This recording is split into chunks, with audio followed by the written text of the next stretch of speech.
Allez, on plonge directement dans le vif du sujet. Imagine un instant une porte. Une porte baignée d'une lumière hyper douce, chaleureuse, tu vois, presque familière. Depuis des siècles, les plus grandes traditions spirituelles nous parlent de ce territoire mystérieux. Cet espace qui se trouve juste là, au-delà de notre perception physique. Un endroit que super peu de thérapeutes osent explorer aujourd'hui, mais qui, honnêtement, fascine profondément notre inconscient. C'est ce qu'on appelle l'entre-deux-vie. Un espace d'une paix absolue où l'âme irait se reposer entre deux incarnations. Donc, bienvenue dans cette exploration d'aujourd'hui. On ne va pas juste parler de mystère, on va vraiment structurer et décortiquer tout ça pour voir comment ça peut très concrètement illuminer ton quotidien. Notre sujet du jour s'intitule « Le voyage au-delà du voile ».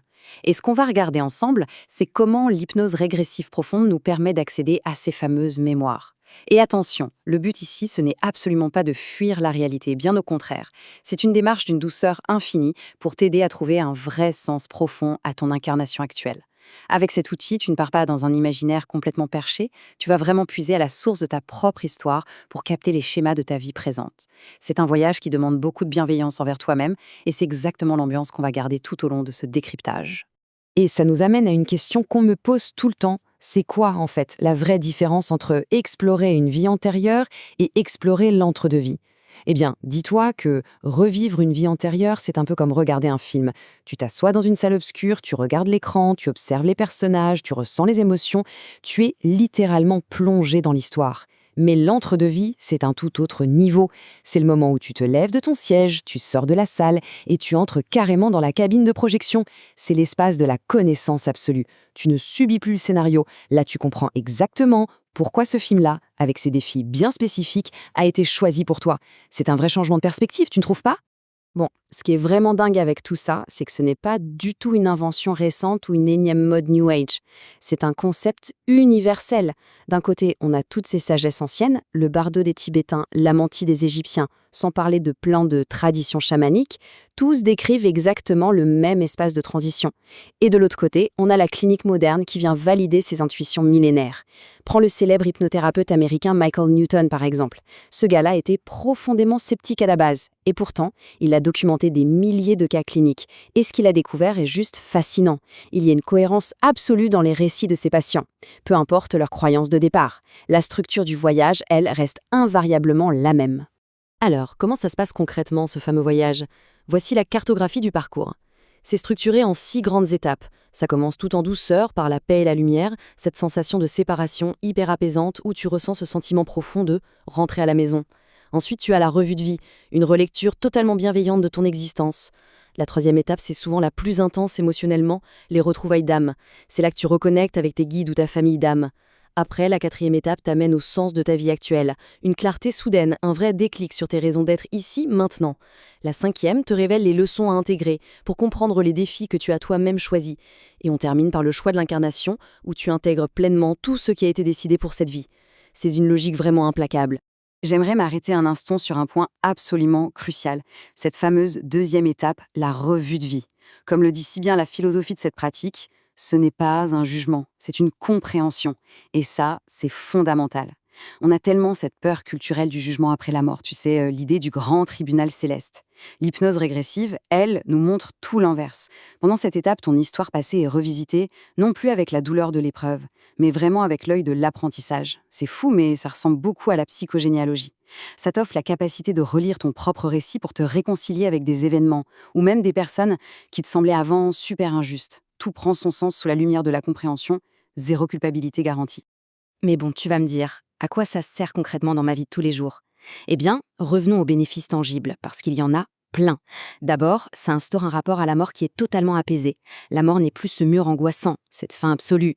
Elle redevient une simple porte, une transition. Et ça, dans un processus de deuil, c'est une aide inestimable. Ensuite, tu gagnes une clarté limpide sur ta mission de vie. Tes croyances limitantes, tes peurs irrationnelles, ou même ces schémas relationnels qui tournent en boucle. Tout prend soudain un sens nouveau. Et enfin, c'est un véritable bond de géant dans ta thérapie personnelle. Comme le rappelle souvent la proïde Aline Paolini, le but ce n'est surtout pas de fuir ta vie matérielle, mais au contraire de l'embrasser beaucoup plus intensément pour faire sauter tes blocages actuels. Et ça nous amène à une observation clinique hyper puissante de la part des accompagnants. Ce qui ressort systématiquement des séances, c'est, je cite, « la qualité de la paix qui en émerge ». Le mot-clé ici, c'est vraiment la paix. Même les personnes les plus cartésiennes, tu sais, celles qui doutaient d'absolument tout en arrivant, eh bien, elles repartent avec un regard différent. Les traits de leur visage sont détendus, leur respiration est plus calme. Quelque chose s'est posé, mais alors profondément, à l'intérieur d'eux-mêmes. Une sorte de certitude intime que, finalement, tout est exactement à sa juste place. Alors, à ce stade de notre exploration, je suis sûre qu'une question très légitime te traverse l'esprit. C'est d'ailleurs la question qu'on me pose le plus souvent. Est-ce qu'il faut vraiment croire à la réincarnation pour que ça marche? Faut-il avoir une spiritualité particulière ou adhérer à un dogme hyper précis pour faire cette régression? C'est une super question, parce que souvent on a un peu peur de l'autosuggestion ou que ça vienne froisser nos propres valeurs, et ça peut vraiment freiner l'envie d'essayer.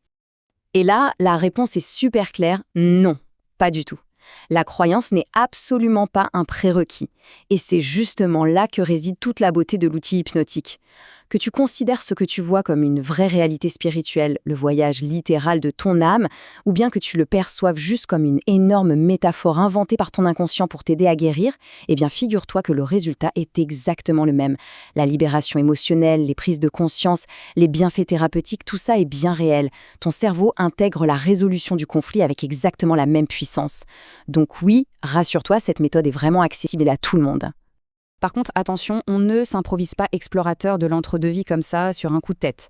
La préparation doit être extrêmement douce et surtout hyper sécurisante. D'ailleurs, l'entre-deux-vie ne s'explore quasiment jamais dès la première séance. Il y a un vrai travail de fond à faire en amont. D'abord, on s'assure d'une bonne stabilité émotionnelle, parce que ta sécurité, c'est vraiment la priorité absolue. On ne fait ce voyage que quand le moment est parfaitement juste et aligné pour toi. Et puis techniquement, ça demande d'atteindre ce qu'on appelle l'état somnambulique. C'est un état de conscience modifié très profond qu'on obtient grâce à une induction hypnotique longue et progressive. Donc tout ça, ça se fait vraiment pas à pas, avec une bienveillance totale.